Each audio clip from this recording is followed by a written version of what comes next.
Well, it was bound to happen, and it did happen in week 41. Stick around, I'll tell you what it was.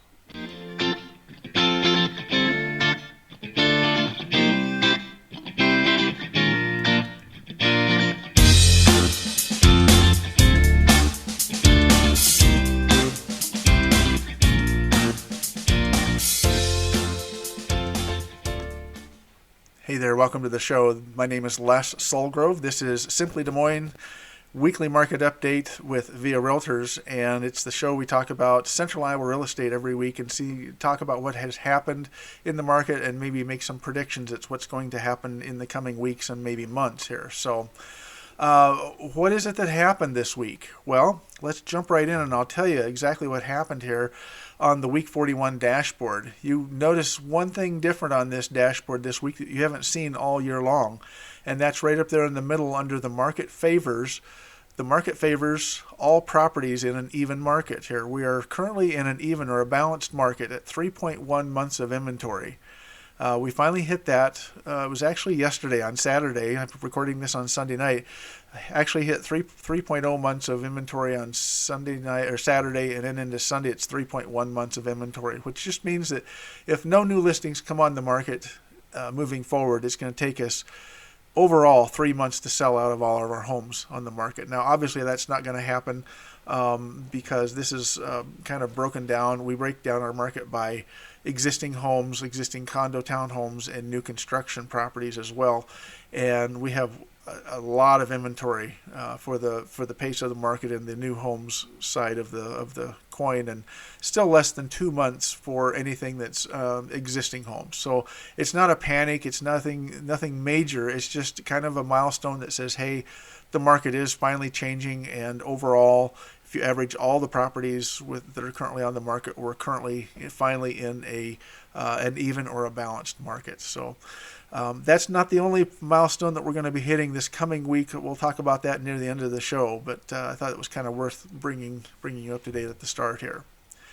So this week we're going to talk about sale pendings. I know we talk about them occasionally, and really sale pendings are the best measure of what the market is going to do in the short term and probably in the long term, because it's a forward look at where the market is headed. So what I mean by that is when you have a group of sale pendings on the market, you know that a certain percentage of those are going to move on and become closed sales. They're going to close, the buyers are going to move.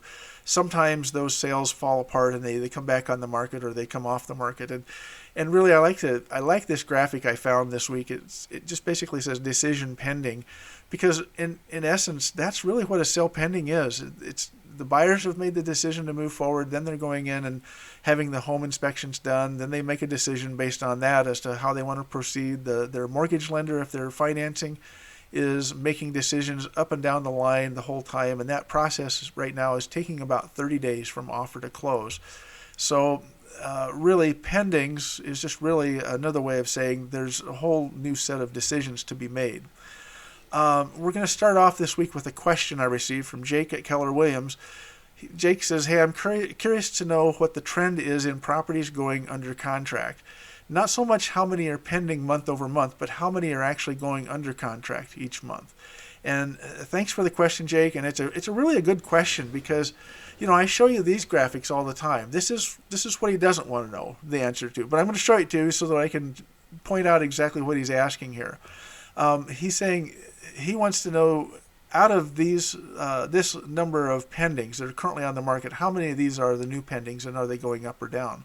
Well, what this graph here currently shows, and the one I've always showed, is it just shows you the count of number of homes in sale pending at this point in time. And right now we're just over 2,000 homes under pending contract, and compared to a year ago we were at about 3,000, or a little over 3,000. And I'll occasionally also break this same category down by categories of existing homes, existing condos, new homes, and new condo townhomes. And so this is, while it's valuable information to know that the existing homes segment of our marketplace is really where we're losing out a lot of, well, not we're losing out, we're just behind on our existing home sale pendings.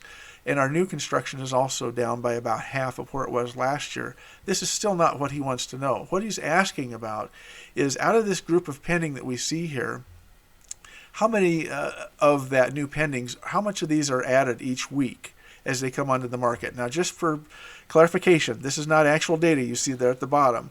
This is just an animation to kind of give you an idea of this is the portion of the sale pendings he's asking about. What he really wants to know is how many, what is the trend each week for sale pendings. And so fortunately, I do collect this every week. And so this will show you the number of homes that actually went under contract during a 7-day period each week. And so how this differs from this graphic is that this is just how many are being added to this overall pool of homes going into sale pending. And, it's a pretty standard graphic. Again, you look at this and it makes a lot of sense that in the spring, as the buyers come out, the number of offers being accepted rise. This is, the third week or the fourth, the last week of March, we had our highest week of accepted offers with just over 350 offers accepted this year. And then as we move through the summer months and into the fall, the natural progression is that we tend to see buyers kind of slow down and tail off a little bit. And this past week, we had 183 homes that went under contract. Now, this is great information in itself. We kind of get the idea of, is this cyclical or is this, are we up and down? And I would say that we're down, which is kind of normal.